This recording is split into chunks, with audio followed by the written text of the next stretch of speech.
दोस्तों,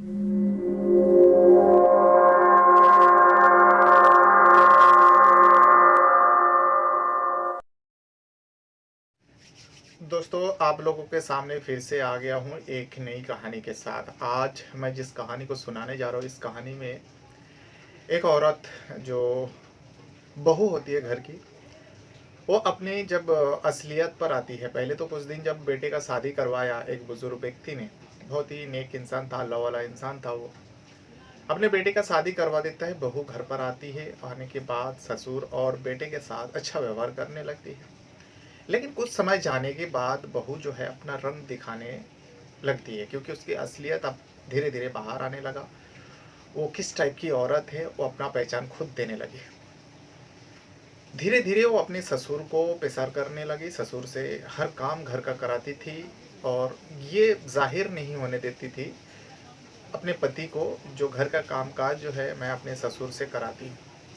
लेकिन ससुर भी चुपचाप सारे काम करते। बहू के बारे में शिकायत अपने बेटे को बिल्कुल ही नहीं करता था, क्योंकि उन्हें पता था अगर मैं शिकायत करूंगा मेरा बेटा मुझे बहुत चाहता है, मेरा बेटा मुझे बहुत प्यार करता है। अगर मैं बहू का शिकायत अपने बेटे से करूंगा तो बहू और बेटे के बीच में तनातनी बढ़ेगा और मेरे बेटे का घर खराब हो जाएगा।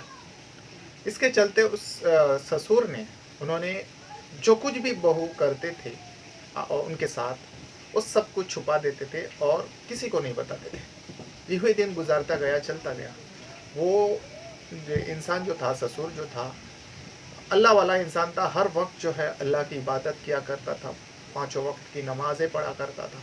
रात को तहज्जुद की नमाज पढ़ते और रात भर भी जिक्र में लगा रहता, इबादत करने में लगा रहता। लेकिन ये सब चीज़ों से बहू बहुत ज़्यादा चिढ़ती थी। अब धीरे धीरे यूँ बहू के अंदर गुस्सा बढ़ते गया और ससुर जो है अल्लाह के इबादत करना नहीं छोड़ता था।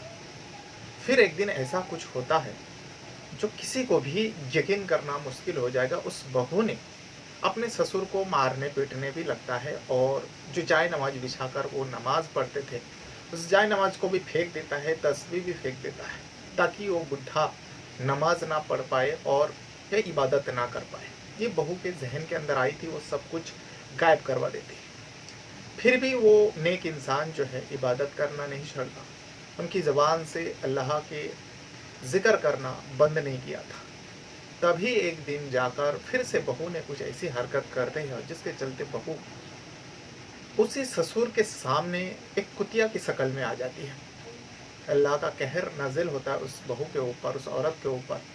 ससुर के सामने कुतिया की शक्ल में वो बहू आ जाती है। बल्कि शक्ल तो इंसान की, एक औरत की रहती है, लेकिन पूरा शरीर जो है एक कुत्ते की बन जाती है। और ये सारे मंजर जो है वो बेटा खुद अपने आंखों से देख रहा था। देखने के बाद अब बेटा जो है उसे घर से निकाल देते हैं, क्योंकि वो एक जानवर बन चुका था, कुत्ता बन चुका था, कुतिया बन चुकी थी। बाहर निकाल देते हैं। आसपास के लोग अब उसको पत्थर मारने लगे। तभी जाकर उस बेटे ने उसे जंगल छोड़ा था। जंगल छोड़ने के बाद उस औरत को जंगल के जंगली जानवर ने उसको फाड़ डालते हैं। वाकई ये कहानी है, दिलचस्प कहानी है। आपको सीखने को भी कुछ मिलेगा। पूरी कहानी में आपको पता चलेगा आखिर क्या हुआ था। मंजर बताया जा रहा है हमारे हिंदुस्तान का ही कुछ समय पहले का ये घटना है। किसी औरत ने अपने ससुर के साथ ये सारे कुछ किया था और कुरान माजिद के ऊपर उस बहू ने कुछ अनब सनब बका था, यहाँ तक कि कुरान पाक को फेंकने की कोशिश किया था।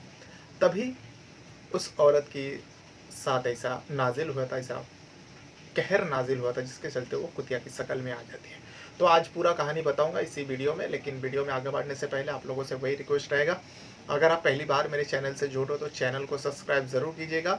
और हाँ, एक आपको ये काम ज़रूर करना है, वीडियो देखते समय देखिए मेरे हर वीडियो पे व्यूज़ तो आ जाती है, लेकिन वीडियो में लाइक बहुत कम आती है, क्योंकि आप लोग लाइक बिल्कुल ही नहीं करते हो। वीडियो देख लेते हो, सुन लेते हो कहानी, लेकिन एक लाइक करने में आप लोग बहुत ही आनाकानी करते हो। प्लीज़ आप लोगों से रिक्वेस्ट रहेगा, आप लोग लाइक ज़रूर कर दिया करें। इसमें आपका कुछ नहीं जाएगा, लेकिन हाँ, मेरा हौसला बढ़ेगा और मेरी जो वीडियो बनाने का जो मकसद है वो यूट्यूब एल्गोरिदम को पकड़ में आ जाएगा। यूट्यूब एल्गोरिदम जो है पकड़ लेगा मेरी वीडियो में लाइक देखते हो, आगे तक की आगे भी इस वीडियो को भेजा करेंगे। तो आप लोगों से रिक्वेस्ट रहेगा, आप लोग वीडियो छोड़ने से पहले एक लाइक ज़रूर कर दिया करें।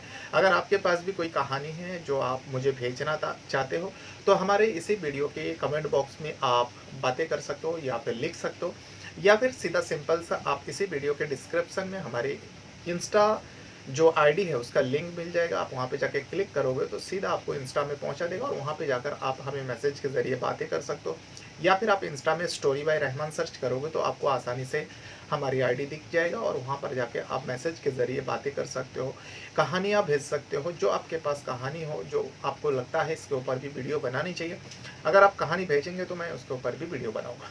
तो आज की कहानी का शुरुआत करते हैं। आज का कहानी जो है हमारे हिंदुस्तान का एक शहर का बताए जा रहे हैं। तो ये कहानी जो है एक नेक अल्लाह वाला इंसान का होता है। वो जब छोटा था, अल्लाह ने उनको चुन लिया था, अपने ख़ास बंदों में से इस इंसान को चुन लिया था। अब वो लड़का जो है छोटा था, धीरे धीरे बड़ा होने लगा, लेकिन वो बचपन से ही अल्लाह का इबादत करता था, पाँचों वक्त की नमाज़ें पढ़ता था, कुरान की तिलावत करते थे, कुरान पाठ करते थे, और हर वक्त अपनी ज़बान जो है अल्लाह के ज़िक्र में लगा रहता है। कुछ ना कुछ पढ़ते रहता है, तस्बीह पढ़ते रहते हैं। यही सब सिलसिला चलते चलते अब वो लड़का धीरे धीरे बड़ा होने लगा। लेकिन जैसे ही लड़का बड़ा हो गया, उससे पहले ही उनके वालिदैन का यानी माता पिता अब्बा माँ की इंतकाल हो जाता है। अब वो लड़का अकेला पड़ जाता है। उनका अब्बा जो है वो गरीब परिवार था, गरीब लोग थे।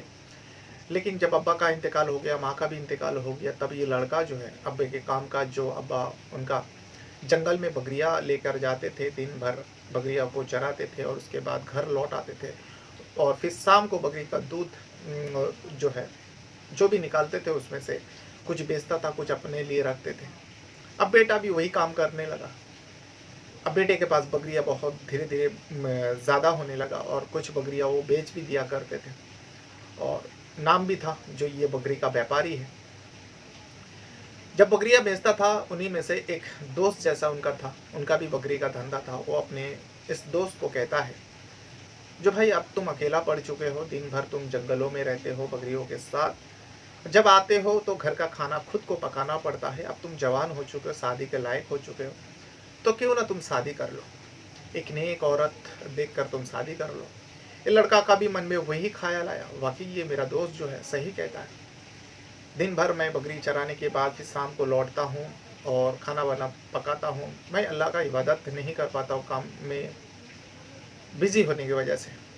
इसलिए वो सोचता है वाकई मुझे शादी कर लेनी चाहिए, घर का काम काज मेरी औरत संभाल लेगी, कर लेगी, तो मुझे जो भी टाइम मिलेगा मैं अल्लाह का इबादत करूँगा। वैसे में भी वो जंगल में जब जाते थे, बकरियों को छोड़ देते थे, बकरियाँ जो भी घास वगैरह खाती थी, लेकिन ये किसी झाड़ के नीचे बैठ के अल्लाह की इबादत करता, वक्त पर नमाज अदा करता। यह उनका रूटीन था। अब यूं ही चला गया, दिन गुजरा, और लड़का ने एक औरत, नेक लड़की देखकर उससे शादी कर ले, निकाह कर लिया। अब जब निकाह हो गया, शादी हो गई, तो औरत घर पर आई। अब मियाँ बीवी बहुत ज़्यादा खुश रहने लगे। जब खुश रहने लगे, तब कुछ समय जाने के बाद उस औरत ने एक बच्चे को जन्म दिया। बहुत ही प्यारा सा बच्चा था, दोनों बहुत प्यार करते थे। डबल ट्रिपल खुशी आ जाती है बच्चा आ जाने पर।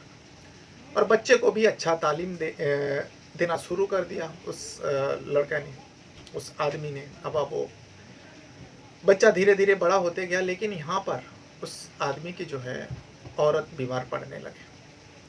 अब जब औरत बीमार पड़ने लगा, यूं ही दिन गुजरते गया, और एक दिन ऐसा भी आता है उस औरत की जो है मौत हो जाती है। अब मौत हो जाने के बाद ये आदमी जो है अपने बेटे का देखभाल खुद किया करते थे, और बेटे को भी अच्छा तालीम दे रहा था, नेक इंसान बनाया, और बेटे भी ऊपर वाले का शुक्रगुजार करते और ऊपर अल्लाह ताला की इबादत किया करते, कुरान की तिलावत करते, पाँचों वक्त की नमाज जो है पाबंदी के साथ अब्बा के कहने पर जो तालीम जो उन्होंने दिया था, वक्त पर नमाजें अदा किया करता था। लेकिन जब धीरे धीरे ये लड़का बड़ा हो गया, तब वो लड़का जो है समझ चुका था मेरा अब्बा अब उम्र हो गया, कमज़ोर भी हो गए, और अब्बा को ये सब काम शोभा नहीं देता, क्योंकि उनका अब्बा जो है घर का सारे काम किया करता था, खाना पकाने से लेकर बर्तन धोना, साफ सफाई करना, ये सब कामों से अब ये बेटा रोकने लगा। जो अब्बा जान आप ये सब काम मत कीजिए, ये सारे काम अब मैं क्या करूँगा, मैं बड़ा हो चुका।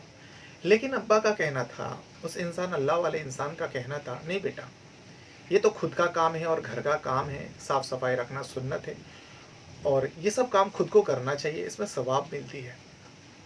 बेटे के कहने के बावजूद भी वो बुजुर्ग अल्लाह वाला इंसान खुद किया करते थे और बेटे भी करते थे। ऐसा नहीं जो बेटा नहीं करता था, बेटा भी करता था, दोनों मिलकर किया करते थे काम। ये दिन गुजारता गया और पिता धीरे धीरे और ज़्यादा बुढ़ापा में आ गया, कमज़ोर रहने लगा। तब जो है बेटा, आप वो अल्लाह वाला इंसान सोचता है मेरे बेटे का शादी करवा दूँ, मेरे बेटे के बहू आ जाएंगे, क्योंकि शादी के लायक भी हो चुका था। मेरे बेटे का बहू आ जाएंगे तो घर के काम का सारे संभाल लेगी, उसके बाद मैं फ्री हो जाऊंगा। बेटे तो ऐसे बकरी को लेकर जाता है जंगल में और मैं फ्री हो जाऊंगा। मैं जितना भी दिन जीऊँगा अल्लाह ताला के जिक्र करूँगा, अल्लाह ताला की इबादत में गुजार दूंगा। अब यही सोच के अपने बेटे के लिए एक खूबसूरत सी लड़की की तलाश करते हैं और करने के बाद अपने बेटे का शादी करवा देते हैं। अब बेटे का शादी करवाने के बाद यहाँ से एक एक अजीब सा खेल शुरू हो जाती है इस अल्लाह वाले इंसान के साथ। जब बेटे का शादी हो जाता है, बेटा शादी कर कर घर पर आ जाता है अपनी पत्नी को लेकर। लेकिन यहाँ पर पत्नी जैसे ही आती है, आने के बाद कुछ दिन तो ठीक ठाक चला, ससुर का भी सेवा किया, पति का तो सेवा करती थी, पति का देखभाल, ससुर का देखभाल सब कुछ करते थे। और ये सबसे ससुर बहुत ज़्यादा खुश होता था कि आप बड़े नेक बहू को पाए हैं, जितनी खूबसूरत है उतने ही उसके अंदर गुण भी है। सारे काम काज करते बगैर बोले, ससुर का सेवा करना। यही दिन गुजारते गए और लड़का जो है सुबह निकलता बकरियों को लेकर, शाम को लौट कर आता। लेकिन यहाँ पर ससुर घर पर अकेले रहते, यानी बहू और ससुर रहते। ससुर अपने कमरे में हर वक्त अल्लाह की इबादत किया करते थे। लेकिन एक दिन जो है ससुर को फजर की नमाज के लिए उठकर नमाज पढ़ने के लिए जाना था, लेकिन वो घर पर नमाज अदा नहीं करते थे। हमेशा वो जंगलों में जाते थे और एकांत में, खास करके सुबह के वक्त, क्योंकि जिस इलाका में वो लोग रहते थे उस इलाका में मस्जिद काफ़ी दूर था। वो जाकर किसी झाड़ के नीचे नमाज अदा किया करता था और वहीं पे जाकर कुछ वक्त तक इबादत करते थे। जब सुबह के वक्त उठा तो देखा कि फजर के वक्त उसकी बहू नहीं उठी थी। अब वो अल्लाह वाले इंसान को लगा ऐसे रोज उठ जाती थी, हो सकता है मेरे बहू की जो है तबीयत थोड़ा ख़राब होगा, इस वजह से वो उठ नहीं पाई होगी। इसके चलते वो ससुर ने जो है घर के जितने भी कामकाज था, ऐसे उनकी आदत थी करने की, घर के सारे कामकाज कर लेते हैं और करने के बाद रोटी भी बना लेते हैं। रोटी बनाकर सब कुछ एकदम तैयार करके खुद अपने नाश्ता बनाते हैं, खाते हैं और बेटे और बहू के लिए भी नाश्ता बनाते हैं और इबादत के लिए चले जाते हैं, नमाज के लिए चले जाते हैं। वक्त तभी भी था। अब जब चले जाते हैं तो बहू थोड़ा लेट उठती है। उठकर देखते हैं कि घर के तो सारे काम, ऐसे बहू को भी लगा था अरे आज मैं लेट हो गई, ससुर भी शायद निकल गए होंगे बगैर नाश्ते किए। तो लेकिन बहू उठ कर देखते हैं कि घर के तो सारे काम काज एकदम ठीक से किया हुआ है, बर्तन भी धोया हुआ है, रोटी भी बन चुकी है, चाय बना कर भी रखे हैं। ये देख के बहू के मन में अंदर लालच आ जाती है। बहू के मन में एक अजीब सा ख्याल आने लगा। बहू सोचती है ये सारे काम मेरे ससुर ने किया होगा, क्योंकि मेरे ससुर ये सारे काम काज कर लेते हैं। इसी वजह से अब बहू के दिमाग में ये आने लगा, अब मैं आराम करूंगी, ये सारे काम जो है मेरे ससुर से ही करवाऊंगी। यही सोच के जो है अब वो हर रोज लेट उठने लगी, जानबूझकर बिस्तर पर पड़ी रहती। अब ससुर अल्लाह वाला इंसान था, नमाज के लिए फजर के वक्त उठता, बल्कि उससे भी पहला उठता। रात को जागते, तहज्जुद की नमाज अदा करते, अल्लाह की इबादत करते, फिर फजर का टाइम हो जाता। जब बहू नहीं उठती तो सारे काम काज करते, फिर काम काज करने के बाद फजर के लिए निकल जाते। ये दिन का रूटीन था उनका रोज का। अब बहू आराम करती। अब यही सिलसिला कुछ दिनों तक चला, लेकिन धीरे धीरे अब वो बुजुर्ग अल्लाह वाला इंसान जो है कमज़ोर होने लगा। जब कमज़ोर होने लगा, कुछ दिन तक बाहर निकलना बंद हो गया उनका, क्योंकि बाहर वो जा नहीं पाते थे, इतनी ताकत नहीं था। एक दिन उठकर बहू वैसे ही देखती है कि सारे कामकाज तो हुई नहीं है, ससुर भी घर पर है, तो उसे गुस्सा आता है। उसे मन में बहुत ज़्यादा गुस्सा आता है ससुर को लेकर, आज कामकाज बुढ़े ने क्यों नहीं किया। इस वजह से वो भी कामकाज नहीं करते। जब उनका पति चले जाते हैं बकरी को लेकर, तब वो बहू जो है ससुर के कमरे में जाती है। अब ससुर को सताने को वो ठान ली थी। इतना दिन तो ना बगैर बोले वो सताती थी, ससुर सारे कामकाज कर लेते थे। ससुर को भी भनक लग चुका था, ये बहू जो है जानबूझकर उठती नहीं है, पड़ी रहती है। चलो कोई बात नहीं, घर का मामला है, घर का काम है, उसमें करने में भी कोई बुराई नहीं है। इस वजह से वो कर लिया करते थे अल्लाह वाला इंसान।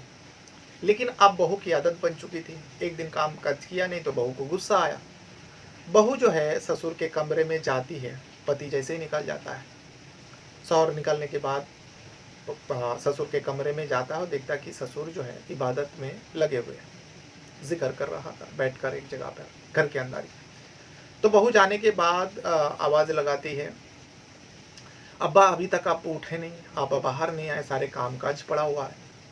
ये सुनने के बाद ससुर को अजीब लगा, कामकाज पड़ा हुआ है, ये घर का कामकाज तो बहू को करना चाहिए। चलो ठीक है, कुछ दिनों तक मैं किया तो इसका मतलब ये थोड़ी ना है जो सारे कामकाज मैं ही करूँगा और हमेशा करूँगा। बहू के ज़बान से ये बात जैसे निकली, ससुर सोचने लगे। लेकिन फिर भी ससुर अल्लाह वाला इंसान था, नेक इंसान था, घर के बहू है, कुछ कहा नहीं। कहने लगा, बहू आप बाहर जाओ, मैं थोड़ी देर में आके सारे काम काज कर लेता हूँ। क्योंकि ये अल्लाह वाला इंसान को कुछ काम नहीं था, इबादत के अलावा और कुछ करते नहीं थे। सोचा कि चलो ठीक है, थोड़ी देर बाद जाकर सारे काम काज कर लेंगे। बहू कहती है, ठीक है, आप ये जो कर रहे हो ये सब छोड़ो और जल्द से जल्द वो सब बर्तन वगैरह धो लो। ससुर कुछ देर बाद बाहर आते हैं और सारे बर्तन वगैरह धो लेते हैं, खाना भी पकाते हैं। ये सबसे बेखबर था उनका बेटा, क्योंकि उनका बेटा जो है सुबह जाते शाम को आते, घर में क्या होता नहीं होता उनको कुछ नहीं पता। लेकिन उनका बेटे का सख्त हिदायत दिया था अपने बीवी को, जो मेरे अब्बा को कुछ किसी भी चीज़ के लिए तकलीफ़ मत पहुंचाना। वो बहुत ही नेक इंसान है, अल्लाह वाला इंसान है। तो हमारे अब्बा ने हमें बचपन से बहुत ही प्यार से पाला है, किसी भी चीज़ का तकलीफ़ होने नहीं दी। जब मैं छोटा था मेरी माँ गुज़र चुकी थी, मेरी माँ का इंतकाल हो गया था। तो मेरे अब्बा ने मुझे माँ और अब्बा का दोनों का प्यार देके मुझे पाल पोस कर बड़ा किया। तो अब मैं बड़ा हो चुका हूँ, मेरी शादी भी हो चुकी है, मेरा फ़र्ज़ बनता है और तुम्हारा भी घर के बहू होने के नाते फ़र्ज़ बनता है, जो मेरे बुज़ुर्ग पिता का, अब्बा का ख्याल रखना हम दोनों का ज़िम्मेदारी है। और अब्बा को किसी भी चीज़ पर तकलीफ़ नहीं होनी चाहिए। ये उस बेटे ने अपने बीवी को, अपने पत्नी को कई मर्तबा कह चुका था, समझा चुका था। लेकिन ये सारी बात शौहर के मुंह से सुनते, जब शौहर से तो हाँ हाँ करती, लेकिन जैसे शौहर घर से निकालते ससुर के साथ ये बर्ताव वो करती रहती है। अब ससुर ये सारे काम करते, एक दिन अचानक जो बेटा है दोपहर के वक्त वो घर लौट आता है। जब घर लौट आता है तो आने के बाद, और उस दिन इत्तेफाक से वो उनका जो अब्बा है, जो अल्लाह वाला इंसान होता है, वो उस वक्त घर पे बर्तन धो रहे होते हैं। जब बर्तन धोते हुए देखता है तो बेटे को गुस्सा आता है और अपने सीधा अब्बा के पास जाता है, जो अब्बा जान आप ये क्या कर रहे हो, घर के बहू रहते हुए आप बर्तन क्यों धो रहे हो। जैसी बाप बेटे की आवाज़ उस पत्नी के कान पे जाती है, वो दौड़ते हुए बाहर आती है और आके कहने लगते हैं, देखो ना मैं कितना मर्तबा मना किया, जो अब्बा ये सब काम आप बहू रहते हुए मत कीजिए, लेकिन अब्बा सुनते ही नहीं। अब्बा को तो आदत है ये सारे काम करने का, कहते हैं कि ये सब घर का काम है, खुद का काम है, करना चाहिए, सवाब मिलती है। और आपको तो पता ही है आपकी अब्बा के बारे में, कहाँ सुनते हैं। पत्नी ने पति का कान में ये सारी बात अपने ससुर के सामने कहती है, फिर भी ससुर खामोश रहते, कुछ नहीं कहता, क्योंकि वो नहीं चाहते थे अल्लाह वाला इंसान, जो भी अल्लाह वाला इंसान होगा वो कभी नहीं चाहेगा जो मियाँ बीवी में विवाद हो, झगड़ा हो। वो सारी बात छुपा देते थे, कुछ नहीं कहते थे अपने बेटे को, वो काम काज कर लिया करते। यूं ही दिन गुजरता गया। एक दिन अचानक उस बूढ़े व्यक्ति का, अल्लाह वाले इंसान का तबीयत बिगड़ता है और कुछ काम करते हुए घर के आंगन में वो गिर जाता है। बहू घर पर ही थी। अब बहू को लगने लगा अब ये बूढ़े का नया नाटक होगा, काम काज ना करने के बहाने से अब ये ऐसे नाटक कर रहे हैं। बहू कुछ नहीं करते, वो चक्कर में गिर जाता है। तभी उनका बेटा आ जाता है, और अपने अब्बा को गिरे हुए हालत में देख लेते हैं। दौड़ते हुए अपने अब्बा के पास जाता है और अपनी बीबी को आवाज़ लगाते हैं। बीबी अपने कमरे से लेटी हुई थी, आराम फरमा रही थी वो। अब शौहर की आवाज़ सुनकर फ़ौरन बाहर आते हैं और आने के बाद देखते हैं कि ससुर गिरा हुआ है। तो वो लड़का कहने लगा, ये सब क्या है? अब्बा क्यों बाहर गिरा है? अब्बा कब गिरा है? तुम क्या कर रही थी? तुमने अब्बा के ऊपर ध्यान क्यों नहीं दिया? तभी वो पत्नी कहती है, ये सब बातों से आप वक्त ज़ाया ना करें, फ़ौरन अब्बा को लेकर किसी हकीम के पास ले जाए, इनका तबीयत लगता है ख़राब हो गया, इनको चक्कर आ गया होगा, बाकी बात बाद में करेंगे। बेटे को भी लगा पत्नी सही कह रही। अपने अब्बा को कंधे पे उठाते हैं और फ़ौरन भागते हुए किसी हकीम के पास जाता है। हकीम के पास जाने के बाद अपने अब्बा को दिखाता है और हकीम कहता है, बेटा ये तुम्हारे अब्बा जो है बहुत ज़्यादा मेहनत करता है, इनके अंदर कमज़ोरी आ गया और ऐसी उम्र हो चुका है, इस कमज़ोरी के हालत में अगर कुछ कामकाज करेंगे तो चक्कर तो आना ही है। इनके ऊपर ख़ास ध्यान देना चाहिए। रातों को जागते रहता है और इनको नींद पूरी नहीं होती। अगर तभी वो बेटा कहने लगा, हकीम साहब अब तो जानते ही हो मेरा अब्बा इबादत गुजार इंसान है, रात को तहज्जुद की नमाज़ पढ़ते उनको तो आँख लगते ही नहीं है। ऐसा लगता है उनको जो कहीं वक्त ज़ाया ना हो जाए, मैं इबादत ना कर पाऊँ।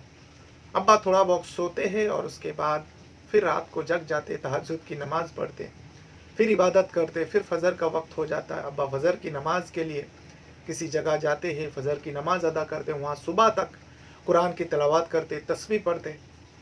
ये हकीम को भी पता था वो उस नेक इंसान के बारे में, जो हाँ वाकई ये नेक इंसान हमेशा यही रूटीन बना कर रहता है। तब वो हकीम कहता है, देखो अभी वक्त के साथ साथ आपके अब्बा की जो है उम्र भी हो चुका है, अब हड्डियों में उतना जान नहीं रहा, कमज़ोरी आ गया।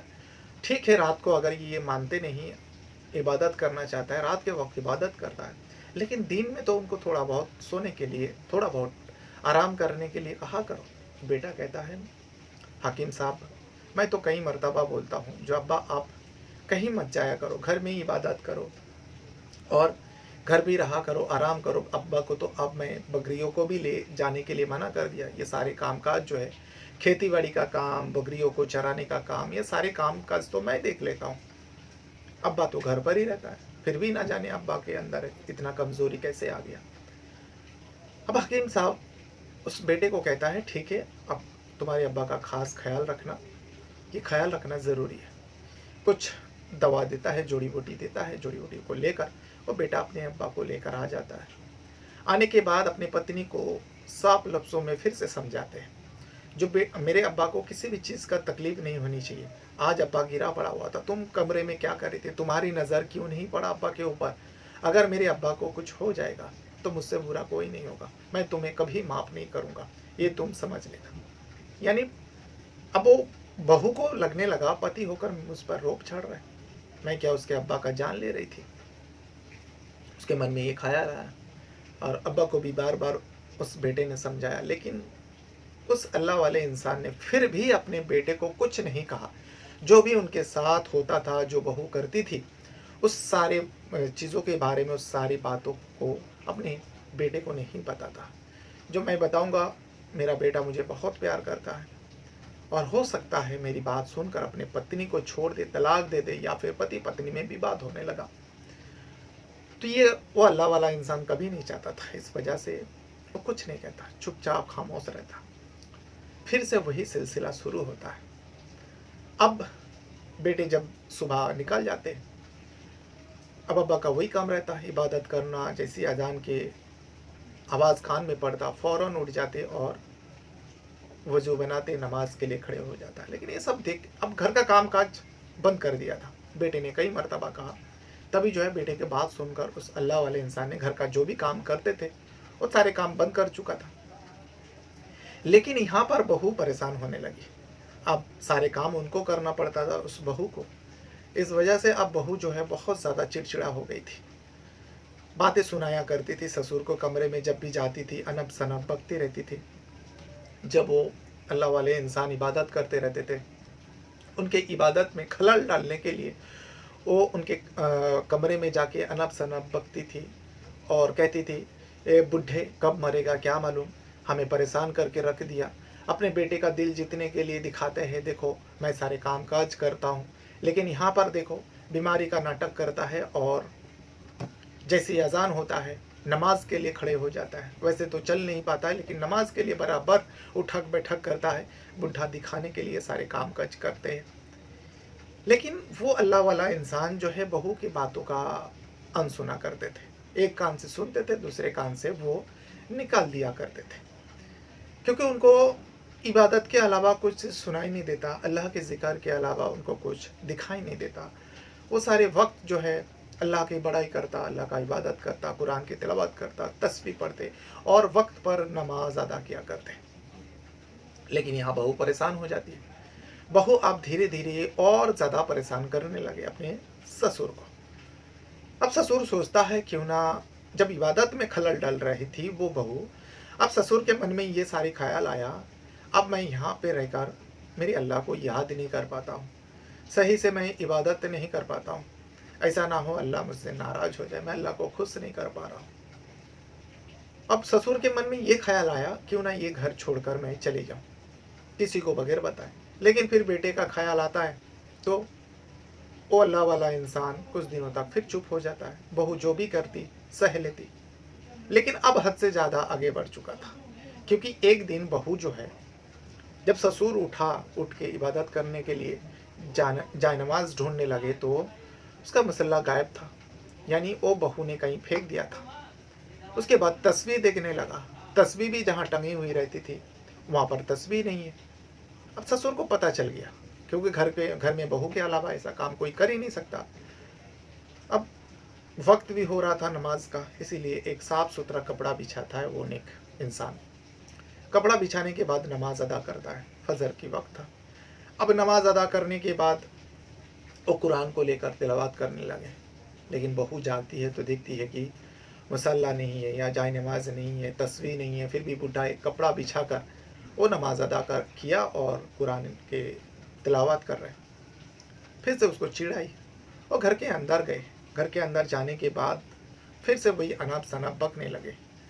अब तो उसकी ज़बान पर कोई काबू नहीं रहा, जो ज़बान में आ रहा है, मुंह में आ रहा है, वही बक रही थी। तभी जो है ससुर सोच लेते हैं अब मैं यहाँ से चले जाऊँगा, क्योंकि उनकी इबादत में खलल हो रही थी। तो अब ससुर सोच लेते, ठान लेते हैं जो कल सुबह होते ही मैं फजर के वक्त घर से बगैर किसी को बताए चुपचाप निकाल जाऊँगा। वो ऐसे ही करता है।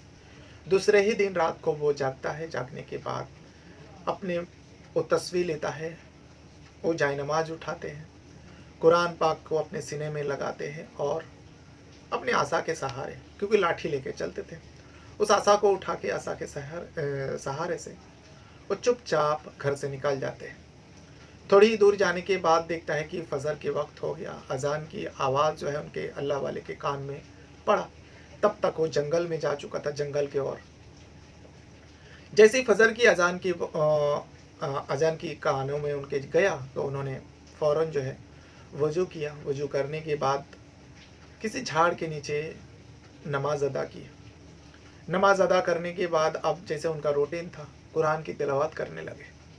जब कुरान की तिलावत कर रहा था तब जो परिंदा, सुबह के वक्त होने लगा तो सारे परिंदा चीखने लगते हैं, चिल्लाने लगते हैं। लेकिन उस अल्लाह वाले की कुरान की तिलावत सुन के वहाँ पे जितने भी परिंदा थे वो सारे झाड़ पर बैठे रहते और चुपचाप उस अल्लाह वाले की कुरान की तिलावत करने का अपने कानों से सुन रहे थे। देखते ही देखते सूरज निकल आए। जब सूरज की रोशनी उस अल्लाह वाले के ऊपर पड़ते हैं, अल्लाह वाला जो है अब अपने कुरान को पढ़ना बंद करते हैं और फिर वहाँ से उठकर अब चलने लगता है। अब उनको पता नहीं था कहाँ जाना है, बस एक सुनसान जगह ढूंढ रहा था जहाँ पर वो रहकर अल्लाह की इबादत करे।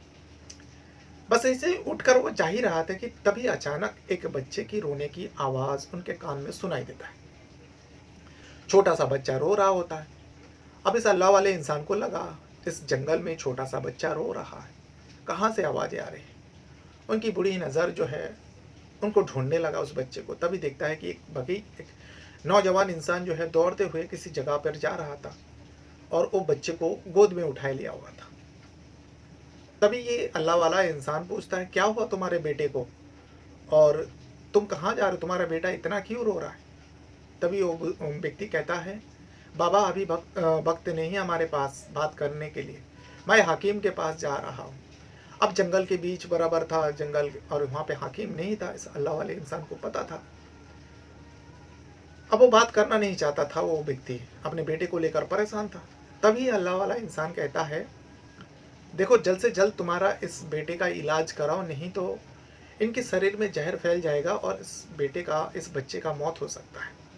ये बात जैसे ही उस व्यक्ति के कान पर पड़ता है, वो रुक जाता है और वो ये सोचने लगता है, मेरे बेटे के शरीर के अंदर जहर फैल जाएगा, मेरे बेटे का मौत हो जाएगा। इस इंसान को कैसे पता मेरे बेटे के शरीर में जहर फैल जाएगा? क्योंकि उस इंसान के बेटे को सांप ने डांसा था। अब उनको पता था, उन्होंने देखा था। अब ये बुजुर्ग व्यक्ति को कैसे पता चला? फौरन जो है उस व्यक्ति के पास आता है और कहता है, बाबा ये मेरा बेटा है, वाकई इस मेरे बेटे को सांप ने काट लिया, क्या आप इसका इलाज कर सकते हो? बगैर जाने जब ये बता दिया, उनको ऊपर यकीन हो गया। तो उन्होंने उस बेटे को देखा, बेटा रोते रोते चुप हो गए थे। तभी जो है वो अल्लाह वाला इंसान उस बेटे को, जहाँ पर सांप ने काटा तो वहाँ पर हाथ रखता है और कुछ मन ही मन में पढ़ते रहता है। कुछ आयतें पढ़ती है और पढ़ने के बाद वहाँ पर दम कर देता है, जहाँ पर कटा हुआ था, सांप ने काटा था, निशान था। और दम करने के बाद वो लड़का जो है अब उठकर खड़े हो जाता है, जैसे कुछ हुआ ही ना। इस चमत्कार को देखते हुए उस व्यक्ति ने, उस छोटे से बच्चे का पिता ने, अब्बा ने, उस बुजुर्ग व्यक्ति का मुरीद बन जाता है। फौरन उसका शुक्रिया अदा करता है और कहता है, ए नेक इंसान, आप कहाँ से आए हो, आप हो कौन? ये अल्लाह के वली, आप हो कौन? आप तो हमारे लिए फरिश्ता हो, आपने हमारे बेटे का जान बचा लिया। तो अल्लाह वाला इंसान कहने लगा, नहीं बेटा ऐसे मत कहो, अल्लाह को नाराज़ मत करो। जान बचाना और जान को लेना ये तो ऊपर वाले की हाथ है, अल्लाह की ज़ात के ऊपर है। किसको बचाना है, किसको मारना है, ये तो अल्लाह के सिवा किसी के हाथ में नहीं है। लेकिन वो तुम कहते हो मैं कहाँ से आया हूँ, मेरा घर कहाँ है, तो बेटा इस दुनिया में किसी का घर नहीं है, हम तो बस मेहमान हैं। हमें उस ऊपर वाले ने भेजा है कुछ दिनों के लिए और हम यहाँ से जाना है। इस दुनिया में किसी का परमानेंट घर हुआ है क्या? अब इस अल्लाह वाले की बात सुन के वो व्यक्ति जो है खामोश एकदम चुपचाप सुन रहा था और कह रहा था, बाबा क्या मैं आपकी कुछ मदद कर सकता हूँ? तो अल्लाह वाला इंसान कहता है, बेटा अगर मदद ही करना चाहते हो, मुझे नहीं पता मुझे कहाँ जाना है, बस एक ऐसी जगह बता दो जहाँ पर रहकर मैं मेरे अल्लाह की इबादत कर सकूं। तब वो व्यक्ति कहता है, बाबा मेरे पास एक कमरा है, आप वहाँ पर रहकर आप अल्लाह की इबादत कर सकते हो। अब वो जो व्यक्ति होता है वो भी बहुत गरीब होता है, अपने साथ उस अल्लाह वाले को घर ले जाता है।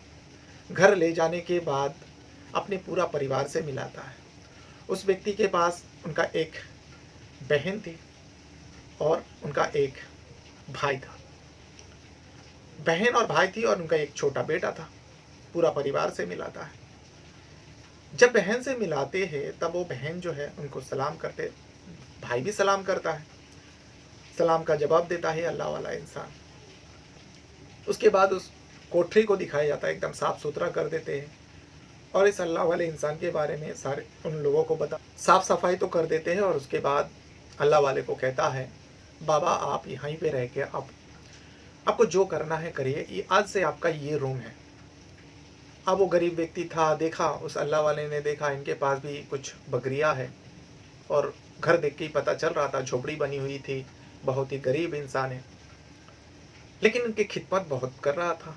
वो जो लड़की देखी थी उस व्यक्ति का बहन, वो कुछ इस समय में आती है। आने के बाद इस अल्लाह वाले के लिए कुछ खाने पीने का सामान लेके आए थे और अपने सामने उस अल्लाह वाले को खाना परोसते हैं और कहते हैं, बाबा ये सारे खाना खा लीजिए। जब तक वो बाबा जो है इबादत कर रहा था, अल्लाह वाला इंसान इबादत कर रहा होता है, उस लड़की को भी बहुत शौक था कुरान सीखना, दीन सीखना और उन्होंने देखा, उस लड़की ने देखा कि बाबा ये सारी चीज़ कर रहे हैं, उनके पास बैठ जाता है, कुरान तिलावत कर रहा था, बड़ी ही प्यार से सुन रहा था वो कान लगाकर। अब बाबा जब कुरान पाक बंद करते हैं तब जो है वो लड़की कहती है, बाबा क्या आप मुझे कुरान पढ़ना सिखाएंगे, दीन सिखाएंगे? तो अल्लाह वाला इंसान ने एक इंसान कहता है, हाँ बेटा क्यों नहीं सिखाऊंगा, तुम कल से ही मेरे पास आया करो और तालीम लिया करो, मैं तुम्हें कुरान पढ़ना भी सिखाऊंगा और पढ़ाना भी सिखाऊंगा। अब वो लड़की जो है बाबा के पास आते हैं, उस अल्लाह वाले इंसान के पास, क्योंकि उन्हीं के किसी एक कमरे में रहते थे, कुरान सीखने लगते। लेकिन यहाँ पर इस घर में जो है, उस व्यक्ति के घर में कुछ बकरियाँ थी। जब से इस अल्लाह वाले के कदम उस घर पे पड़ा है तब से उस घर में कोई परेशानी नहीं हुई, सारे परेशानी दूर हो गया। धीरे धीरे अब इस व्यक्ति के पास बकरियाँ ज़्यादा होने लगा। बकरियाँ जब दूध कम देती थी इससे पहले, अब बकरियाँ दूध भी ज़्यादा देने लगी। तब वो व्यक्ति सोचता है, इस सारे जो कुछ भी हो रहा है मेरे साथ, इजाफा जो कुछ भी हो रहा है, इस नेक इंसान के वजह से हो रहा है। उनके कदम जैसे ही हमारे घर पर पड़े हैं, हमारे घर के सारे परेशानियां दूर हो गए। हमारे पास कुछ बकरियां थी, अब तो बहुत ज़्यादा बकरियां हो गई। हमारे घर के सारे रौनक लौट आए और मेरी बहन जो है अब देखो कितने अच्छा कुरान की तिलावत कर रहे हैं। यही सब सिलसिला चल रहा था। लेकिन जो उस अल्लाह वाले इंसान का जो बेटा है वो अपने अब्बा को ढूंढने लगते हैं, लेकिन कोई पता नहीं चलता, क्योंकि बगैर बताए वो अल्लाह वाला इंसान जो है घर से निकल चुका था।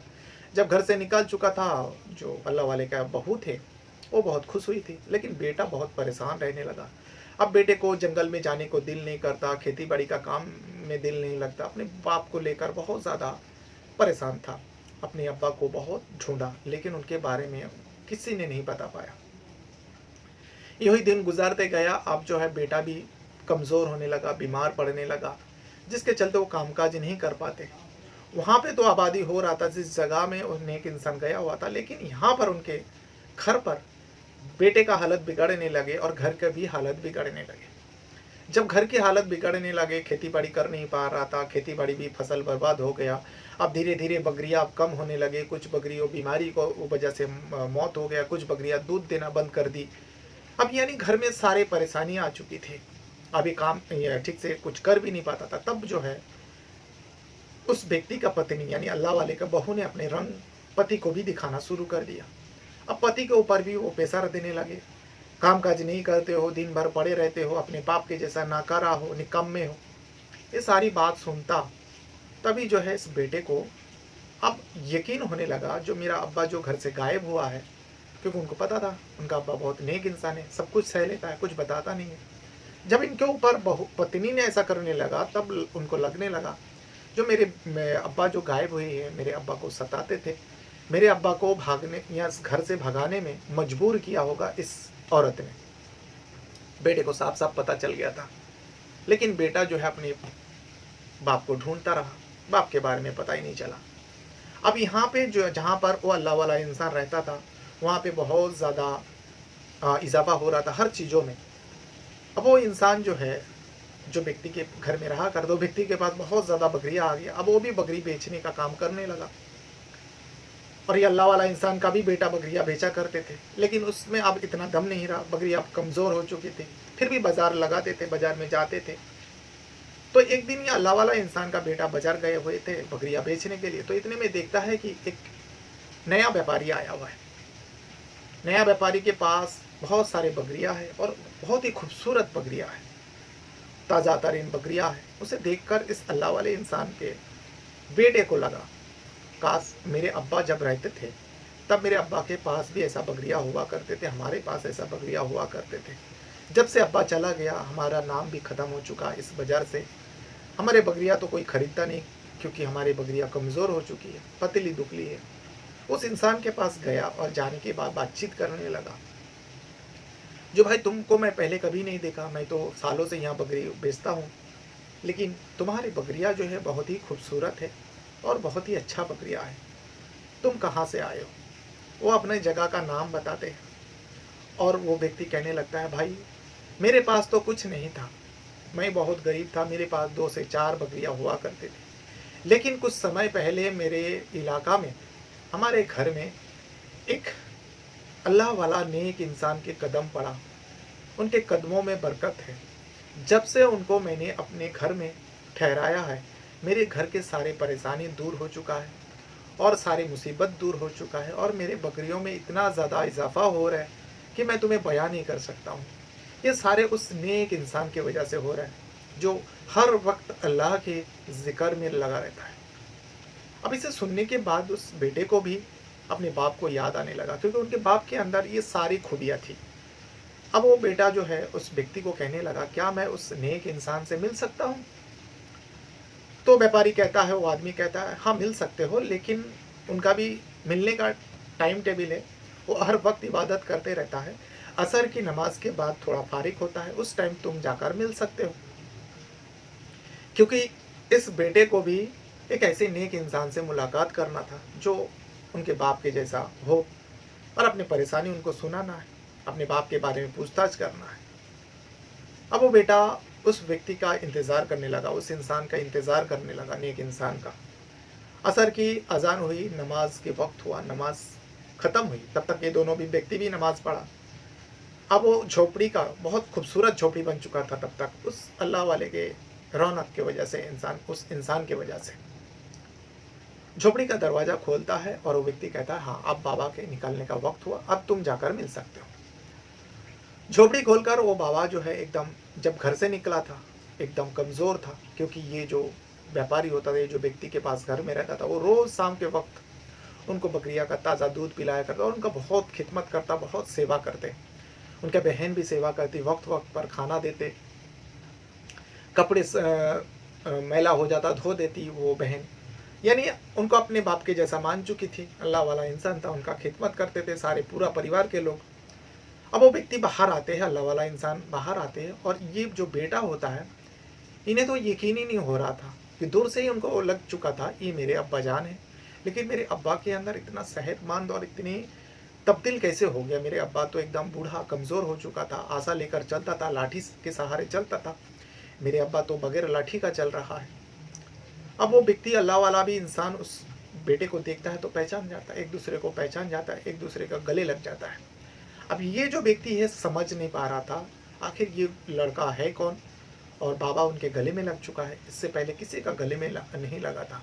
सर पर हाथ रखा, दुआ दी, लेकिन किसी का गले में नहीं लगा। तब जो है वो व्यक्ति पूछने लगा, बाबा ये कौन है? तो बाबा कहने लगा, वो अल्लाह वाला कहने लगा, ये मेरा बेटा है। और बेटा भी कहने लगा, अब वो व्यक्ति को कुछ समझ में नहीं आ रहा था, तो भी पूछा, बाबा आपने तो कभी बताया नहीं जो आपका एक बेटा भी है। तो व्यक्ति, अल्लाह वाला जो है, उस व्यक्ति को लेकर एक दूसरे कमरे में जाता है, अलहदा कमरे में जाता है। जाने के बाद उस व्यक्ति को अपने बेटे के बारे में बताता है, जो मेरा बेटा भी है, ये मेरा बेटा है और इनका पत्नी भी घर पर है, मेरी बहू भी है, लेकिन मैं उन लोगों के साथ पहले रहता था, अब नहीं रहता हूँ। जब वजह पूछा तो वजह बताने से इनकार कर दिया, और उन लोग भी बहुत मानते थे उस अल्लाह वाले इंसान को, इसलिए ज़्यादा प्रेशर नहीं किया, ज़्यादा जोर नहीं दिया। अब वो बेटा चाहता था उनके साथ अब्बा को घर ले जाए, लेकिन वो अब्बा कह रहा है, नहीं बेटा मैं नहीं जा सकता, मैं इन लोगों के पास ही रहूँगा। और उन लोग भी जाने नहीं देना चाहता था। जब पता चला जो उनका बेटा आया हुआ है, सारे लोग मौजूद था, वो लड़की भी आई थी जो उस अल्लाह वाले को बाप मान चुका था, का सेवा करती थी, उस व्यक्ति को देखकर जो है घूंघट में थी। वो अल्लाह वाला इंसान अपने बेटे से मिलवाया और सबको बोला देखो ये हमारी बेटी भी है, हमने यहाँ पर एक बेटी बनाया है। उस लड़की की तरफ इशारा करके बताती है, हमारी बेटी है, हमारी बहुत सेवा करते हैं, कुरान के तिलावत करते हैं, बड़ी नेक बच्ची है ये। लेकिन वो लड़का जो है जिद करने लगा, नहीं अब्बा आप अगर नहीं जाएंगे तो हम भी नहीं जाएंगे, हम भी यहीं रहेंगे। अब उस बाप के पास बेटे का फरियाद के आगे कुछ नहीं था। उन लोगों से अलविदा लेते हैं और अपने बेटे के साथ घर आते हैं। अब वो बेटा भी कई दिन बाद घर लौटा था। दरवाज़ा खटखटाता है, अंदर से पत्नी आती है, दरवाज़ा खोलती है। दरवाज़ा खोलने के बाद जब दोनों को साथ देखता है, उस पत्नी को भी यकीन नहीं हो रहा था। कमज़ोरी के हालत में वो बुढ़ा, वो अल्लाह वाला इंसान जो है घर से निकला था, लेकिन अभी आया तो एकदम सेहतमंद है, ताज़ा तरीन है। बहू को देख के भी सलाम किया, उस अल्लाह वाले इंसान ने सलाम का जवाब दिया, कमरे में गए। अब यहाँ बाप बेटा बहुत खुश, फिर से वो अपने अब्बा को लेकर घर पर आ गया। उनको लगने लगा घर का फिर से वही माहौल बन जाएगा। लेकिन यहाँ पत्नी जो है बहुत नाराज हो जाती, बहुत गुस्सा हो जाती, मन ही मन में बड़बड़ाती रहती है, बुड्ढा फिर से आ गया, फिर से मुझे सताएंगे। अब बेटा फिर से वही काम काज करने लगा, बकरी को लेकर जाता, लेकिन इस बार बाप को साफ मना कर दिया, आप घर से बाहर नहीं जाएंगे, कसम दे दिया था। इसीलिए बाप मजबूरन घर से बाहर भी नहीं जा सकता था, घर पे ही रहता था, इबादत करता था।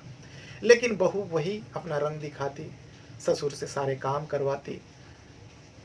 करवाती और बहू ससुर को फिर से सताने लगे। ससुर तो बाखूबी समझता था बहू मुझसे ऐसा ही करेंगे, फिर भी ससुर काम काज करते। एक दिन दोपहर के वक्त बर्तन धो रहा था और धूप बहुत तेज़ थी, बहू घर पर आराम कर रही थी और तेज़ धूप में वो काम कर रहे थे।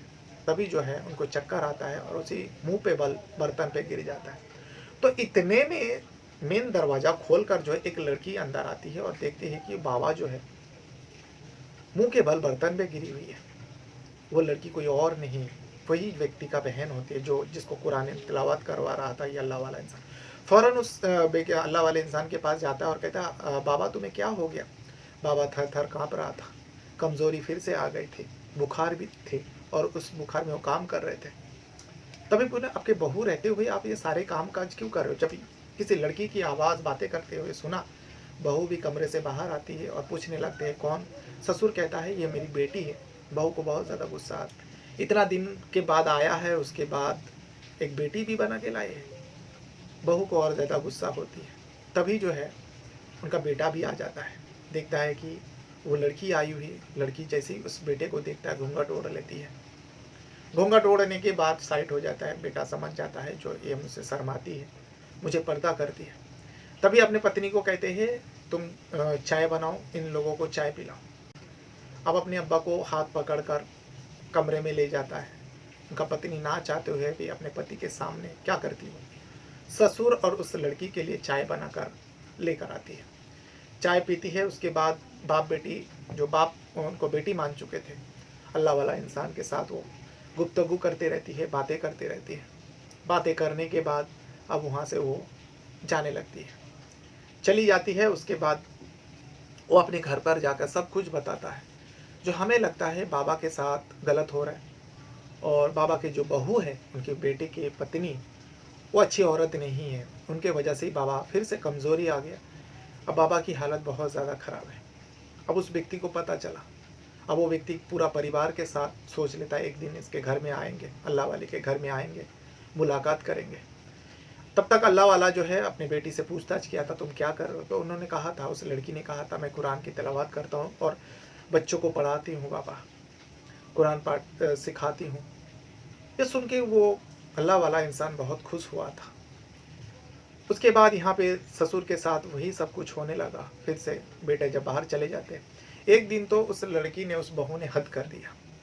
जब उनका पति बाहर चला जाता है तब वो अल्लाह वाला इंसान कमरे में था, इबादत कर रहा था। इतने में बहू कमरे में आती है और बुड्ढे बुड्ढे कर कर बातें कर रहा था। बुड्ढा तू मरेगा भी नहीं, परेशान करने के लिए बैठा हुआ है, सबको दिखाता है तू कमज़ोर है, लेकिन जब इबादत करने के वक्त आता है, नमाज का टाइम होता है, नमाज की वक्त होता है, बराबर तू नमाज अदा करता है, इबादत करता है, इसमें तुझे परेशानी नहीं होती, ये सब तेरा दिखावा है। उनके हाथों से तस्वीर छीन लिया, फेंक दिया। जो मुसल्ला रखा था उसको भी फेंक दिया। जब कुरान वो पढ़ रहा था, कुरान को भी छीन कर वो फेंकना चाहता था। जब कुरान को छीनने लगा तब जो है वो अल्लाह वाला इंसान पकड़ कर रखा था, कुरान मजीद थी वो सीने से लगा कर रखा था, तब वो छीनने की कोशिश करते। इतने में देखते हैं कि बहू की जो हाथ जो है टेढ़ा हो जाती है, हाथ टेढ़ी हो जाती है। उसके बाद देखते ही देखते कुछ ही पलों में उस बहू की शकल जो है एक, मतलब पूरा शरीर जो है एक कुतिया के शरीर में तब्दील हो जाती है और चेहरा जो है बहू की रहती है। लेकिन वो इंसान, अल्लाह वाला इंसान, वो इबादत करता रहा और अपने कुरान को सीने से लगा कर रखा।